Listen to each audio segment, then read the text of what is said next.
Hi, I'm Dr. Patty Anford, and I have been teaching a sports nutrition class for the last, I want to say 3 months. I taught a class in the summer, and I'm teaching a class now. The class in the summer was geared towards people who haven't taken any nutrition, haven't taken any science. They're non-science majors. The ones that the students that I'm teaching to today, they range from, they're usually upperclassmen, so they've had some science, not much. And then some are kinesiology majors, meaning they're graduating soon with an undergraduate degree in exercise science. And what I find is one of the hardest things to teach without experience, so you're just learning didactic information, is to take information like what someone's eating, break it down, and then communicate it in a way which is communicated in an applicable way, meaning it's not too jargony, filled with science. It's specific, measurable, attainable, realistic, timely, right? You're giving people things that they can do that are realistic.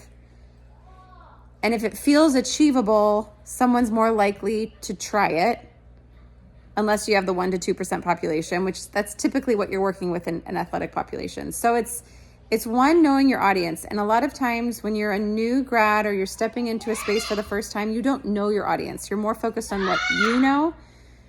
So this is why when you're working in health or public spaces, you do need experience for the first time, because you have to practice, how can I work with people in my own way where I can make a difference?